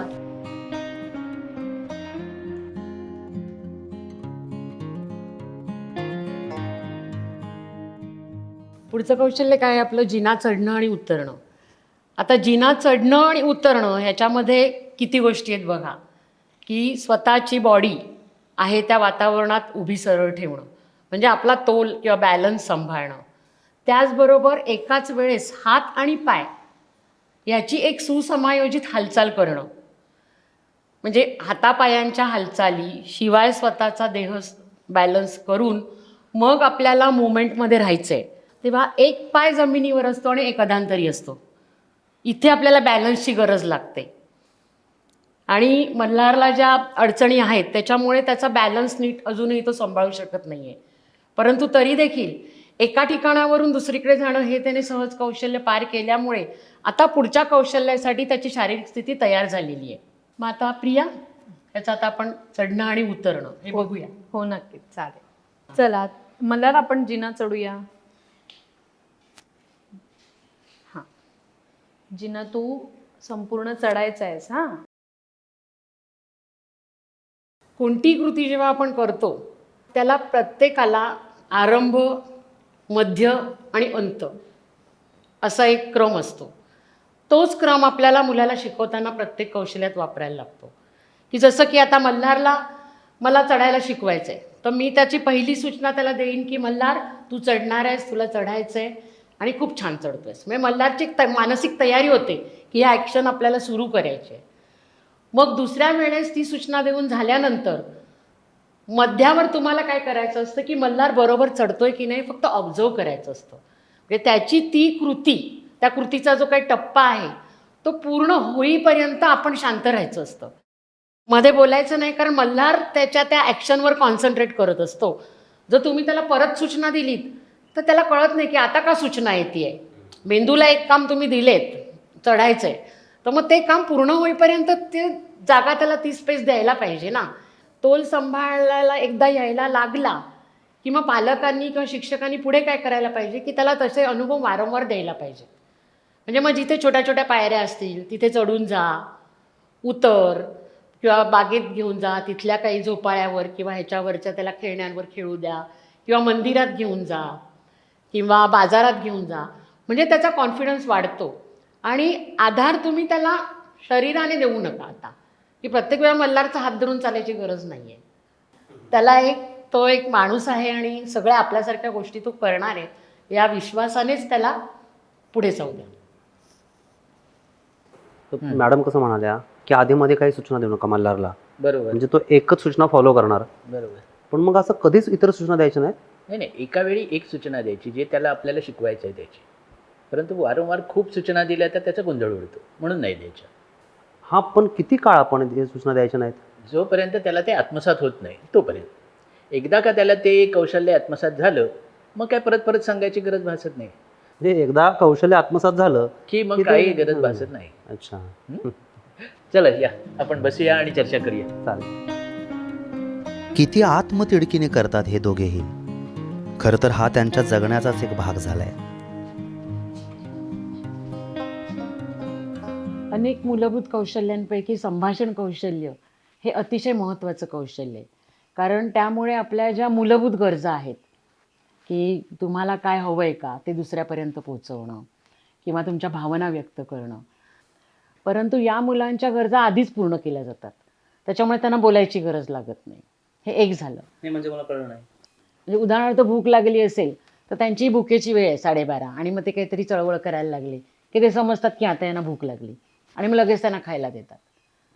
म्हणजे भूक लागून मुलांनी ते अन्न मागेपर्यंत सुद्धा आपण वेळ ठेवत नाही आणि त्याच्यामुळे मूल ते व्यक्त करत नाही की मला भूक लागली आहे म्हणून. हम्म.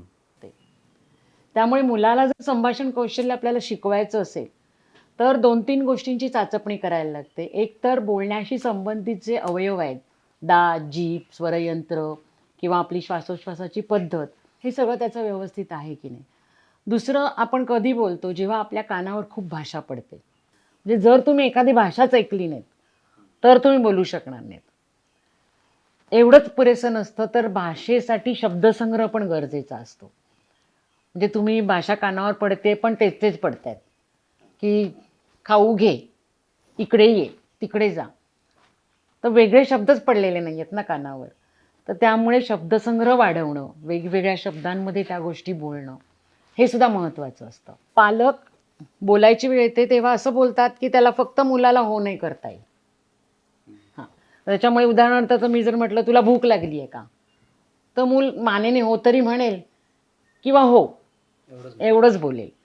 पण मी जर त्याला विचारलं की तुला वरण भात हवं आहे की चपाती खायची आहे, तर मग म्हणेल चपाती खायची आहे.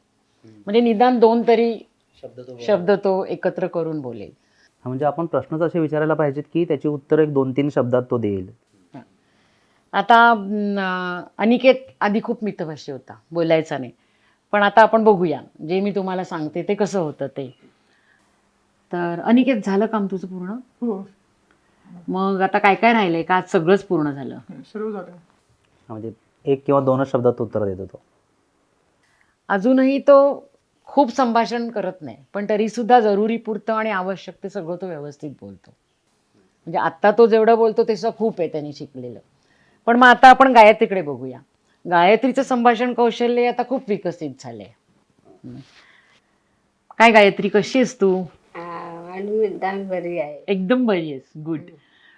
मग तू काल मला सांगत होतीस की तुला उद्यापासून सुट्टी हवी आहे. कुठे जायचंय तुला? तिला काटोलीत मामाच्या घरी जायचं. होय, काटोलीला मामाच्या घरी जायचंय. मग तिकडे काय आहे? इकडे मारुतीचं असतं रोज. मारुतीचा उत्सव असतो. हां. मग तुम्ही सगळेजण जाणार आहेत घरातले? घरातले अर्धे माझे बाबा कोल्हापूरला असतात, त्यामुळे त्यांचा मारुतीचा असतो त्याच दिवशी. तिथे जाणार. मग ते कोल्हापूरला जाणार. हा, आणि आई सुद्धा तिघेजण काटोलीत जाणार. म्हणजे बरंच येतं तिला, म्हणजे ती एक्सप्लेन करून सांगते. हां, म्हणजे ती व्यवस्थित तुमच्याशी संभाषण कौशल्य करून काय तुम्हाला माहिती आहे, तिला काय सांगायचं आहे ते सगळं व्यवस्थित सांगू शकते. शेरेबाई फक्त प्रशिक्षणापुरत्या मर्यादित राहिल्या नाहीत, त्या ह्या मुलांच्या जगण्याच्या मुळाशी पोहोचल्या. हे मला ह्या पुढच्या भेटीत लक्षात आलं. मुलींच्या बाबतीत आणखी एक महत्त्वाचा मुद्दा म्हणजे मासिक पाळीचं नियोजन. मुलगी साधारणपणे 11-12 वर्षाची झाली की वयात येते आणि तिची मासिक पाळी सुरू होते. आपल्या म्हणजे ज्यांना मतिमंदत्व असतं त्या मुलींच्या बाबतीत ही सर्व काळजी त्या लगेच स्वतःची स्वतः घ्यायला शिकू शकत नाहीत. म्हणजे बरंचसं हे काम पालकांना करावं लागतं. जर आपण आईला आणखी मुलीला दोघींनाही वेगवेगळ्या कौशल्यांचं शिक्षण दिलं, म्हणजे आईला मुलीला कसं शिकवायचं आहे ह्याचं शिक्षण दिलं आणि मुलीला तिने ते कसं करायचं आहे ह्याचं शिक्षण दिलं, तर दोघी स्वावलंबी होऊ शकतात आणि आईचा तो भार किंवा ते काम कमी होऊ शकतं. हां, म्हणजे अशा मुलींसाठी हे कौशल्य म्हणूनच बघायला हवं. हां, म्हणजे अशा वेळेस त्याच्याकडे कौशल्य म्हणून आपल्याला बघायला पाहिजे.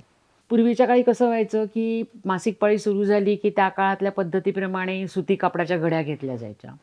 त्याच्यानंतर मग बाजारात सॅनिटरी टॉवेल्स आले. त्याच्यातसुद्धा काही असे होते की ते त्याला लूप असायचं आणि ते कमरेला बांधायला लागायचे. मग ह्या सगळ्यामध्ये ते कौशल्य मुलींसाठी शिकणं अवघडच होतं.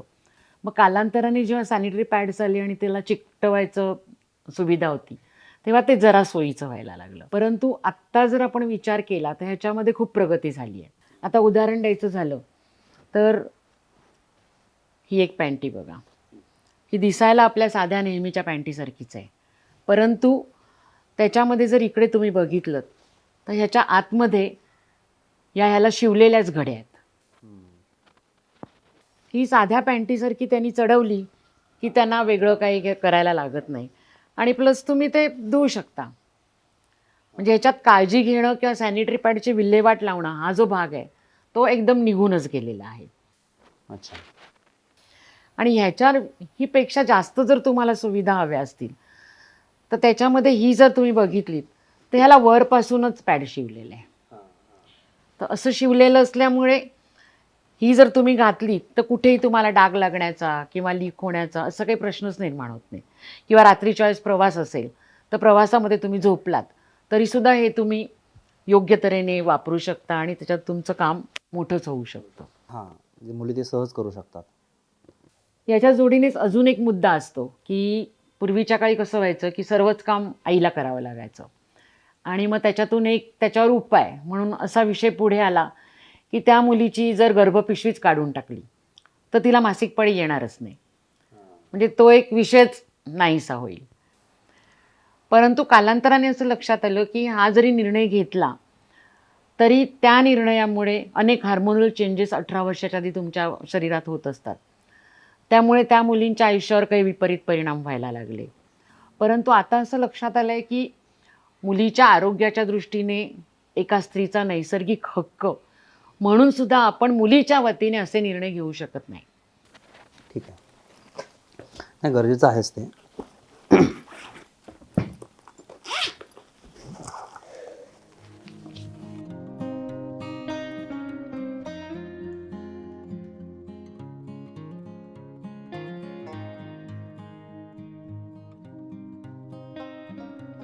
त्यांच्याकडे आत्ता एका विशेष मुलाचे पालक आले आहेत आणि त्यांना हे दोघे पार्टनरशिप हा मुद्दा समजावून सांगणार आहेत. मला बाजूला बसून ऐकायला बोलवलंय. कदाचित आपल्या फिल्मसाठी त्याचा उपयोग होईल.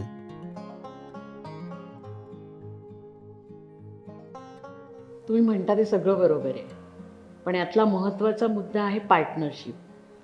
तुम्हाला वाटेल पार्टनरशिप म्हणजे काय? धंदा, भागीदारी, व्यवसाय, फायदा तोटा, तशा अर्थाची पार्टनरशिप नाही.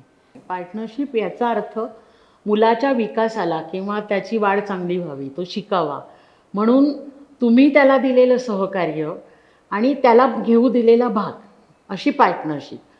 म्हणजे आपण कसा विचार करतो की एक तर तो लवकर लवकर शिकावा, मग बऱ्याचशा गोष्टी आपण त्याच्या करतो, पण त्याच्यामध्ये काय होतं, त्याला तुम्ही संधी देत नाहीत ना.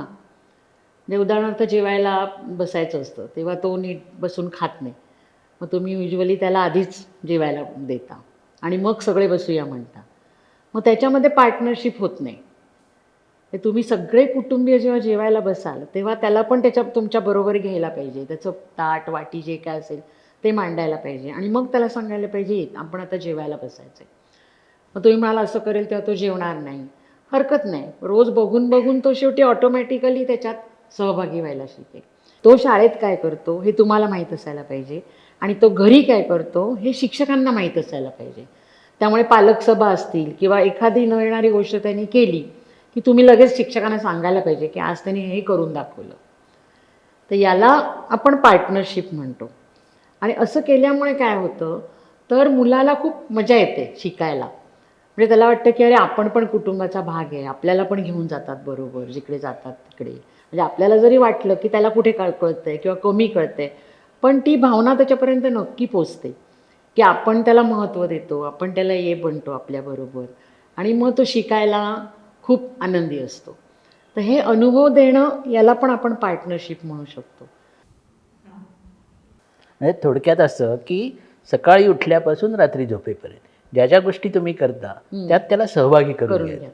कुटुंबातला एक घटक आहे या अर्थाने सहभागी करून घ्या आणि त्याच्यामध्ये कुटुंबातल्या प्रत्येकाचा महत्त्वाचा भाग असला पाहिजे. आईचा असेल तसंच बाबांचाही असला पाहिजे, इतर कोणा असेल तर त्यांचाही असला पाहिजे. या सगळ्या पार्टनरशिपमुळे मुलाची प्रगती चांगली होते.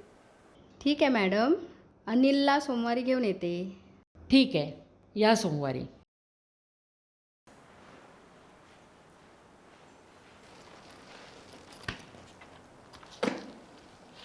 चल चला. थांबा थांबा, मला एक महत्त्वाचा मुद्दा तुम्हाला सांगायचा आहे. मी जर आता किचनमध्ये बघते हां. हो हो मॅडम. हां सर बोला ना. तुम्हाला एक मुद्दा सांगायचा राहिला आहे आणि तो खूप महत्त्वाचा मुद्दा आहे आणि तो म्हणजे ॲडव्होकसीचा. ॲडव्होकसी मला नाही कळलं. ॲडव्होकसी म्हणजे वकिली. हो म्हणजे जसं कोर्टामध्ये आपले म्हणणं मांडायला आपल्याला एक वकील लागतो, हो तसं ही मुलं आपल्याबद्दलचे, आपल्या हक्कांबद्दल काही स्वतः सांगू शकत नाहीत. म्हणून त्यांचे ॲडव्होकेट, त्यांचे वकील म्हणून आपणच काम करायला लागतं आणि त्यालाच ॲडव्होकसी म्हणतात. म्हणजे आता या मुलांना त्यांना कायद्याने हक्क दिलेले आहेत की इतर मुलांसारखं सुद्धा त्यांना सगळ्या गोष्टी मिळाल्या पाहिजेत. मग ते त्यांचं शिक्षण असेल, त्यांचं मनोरंजन असेल, त्यांचा प्रवास असेल, या सगळ्या ठिकाणी त्यांना दिव्यांग म्हणून बाजूला नाही काढायचं आहे, तर ते त्यांना आपल्यासारखंच वागवायचं आहे. पण याची जाणीव त्या मुलांना तर नसते, पण आपल्यालाही नसते, पालकांनाही नसते, तर ती त्यांनी ठेवायला पाहिजे. आणि म्हणूनच या मुलांच्या संरक्षणासाठी आपण पुढे व्हायला पाहिजे, पालकांनी पुढे व्हायला पाहिजे. म्हणजे हे सगळं कायद्यात आहे की त्यांचं हे हक्क सगळं आहे? कायद्यामध्ये लिहिलेलं आहे. तुम्ही पाहिलं असाल की हल्ली सरकारी कार्यालयामध्ये किंवा सार्वजनिक ठिकाणी बऱ्याच ठिकाणी रॅम्प असतात आणि ते रॅम्प अशासाठी असतात की ते दिव्यांगांना तिकडे जाता यावं, त्यांचा तो हक्क आहे. कुठेही जाण्याचा त्यांना हक्क आहे. ज्या गोष्टी इतर माणसं करतात त्या सगळ्या करण्याचा त्यांना हक्क दिलेला आहे या कायद्याने आणि म्हणून त्याला आपण ते संरक्षण दिलेलं आहे.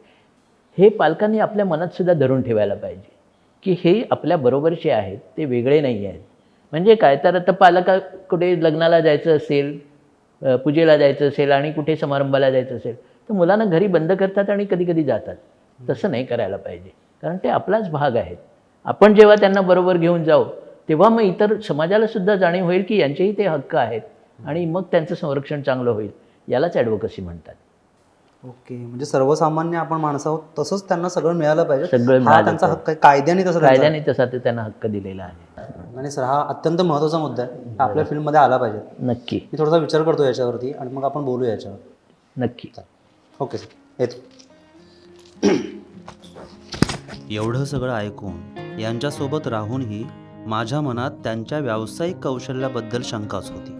पण पुढे तीही गायत्रीचं हे काम बघून निकालात निघाली. आत्तापर्यंत आपण वेगवेगळी मूलभूत कौशल्य बघितली, तर त्याच्यामधली काही कौशल्य होती की ढोबळकारक कौशल्य आणि सूक्ष्मकारक कौशल्य, की ज्याच्यामध्ये आपल्या हाताचे बारीक बारीक स्नायू वापरणं, आय हँड कोऑर्डिनेशन वापरणं. तर ही सगळी जी कौशल्य आपण मूलभूत शिकलेली आहेत ती पुढे जाऊन त्याचं व्यवसायात रूपांतर होऊ शकतं. एकदा मूलभूत कौशल्य शिकून झाल्यानंतर प्रत्यक्ष त्याचा वापर आपण कुठे कुठे करू शकतो, तर वेगवेगळी यंत्र वापरू शकतो. म्हणजे उदाहरणार्थ स्वयंपाकघरातलं घेतलं तर मिक्सर चालवायचा असतो किंवा ओव्हन चालवायचा असतो किंवा इस्त्री करायची असते. तर ह्या सगळ्या हे जे यंत्र आहेत त्याची हाताळणी कशी करायची आणि त्याच्याने कसं एखादं कौशल्य पूर्ण करायचं, ह्याचंच हे शिक्षण आहे. अच्छा, म्हणजे ही सगळी यंत्र पालकांनी मुलांना द्यायला हवीत. पालकांनी हे शिकवायला पाहिजे, कारण हे व्यवसायपूर्व कौशल्य आहे. म्हणजे मूल जेव्हा 14-15 वर्षाचं झालं की त्याच्यानंतर त्याने ही कौशल्य शिकली तर 18 वर्षाचं झाल्यानंतर त्याला याचा उपयोग करून एखादा छोटासा व्यवसाय सुरू करता येतो. तर आता आपण बघणार आहोत की गायत्री आपल्याला दाण्याचा कूट करून दाखवणार आहे. गायत्री, जरा मला अर्धा कप दाण्याचं कूट करून दे ना. ओके. ओके.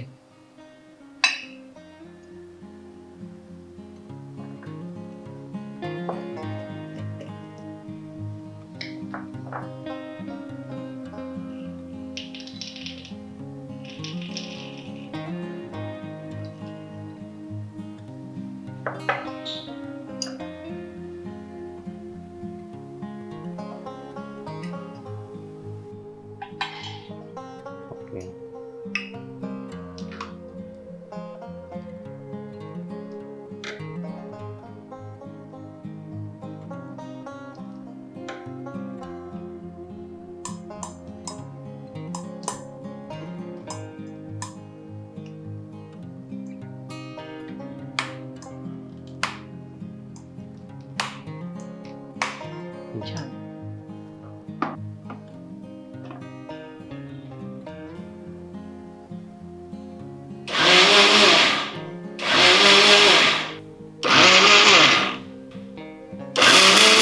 झालं. तर ही सगळी पूर्वकौशल्य तिची आता शिकून झाली आहेत. आणि त्याचं पुढचं कौशल्य आहे की प्रत्यक्ष एखाद्या यंत्राची हाताळणी कशी करायची आणि त्या यंत्रासोबत काम कसं करायचं ते सुद्धा ती शिकलेली आहे. त्याच्यामुळे आता तिच्या व्यावसायिक कौशल्याची पण तयारी झाली असं आपल्याला म्हणता येईल. कारण उद्या हीच कृती वापरून ते एक छोटासा घरगुती व्यवसाय करू शकते की दाण्याची चटणी तयार करणं, दाण्याचं कूट तयार करणं, लाडू तयार करणं. अर्थात. खूप छान गायत्री शिकली आहे.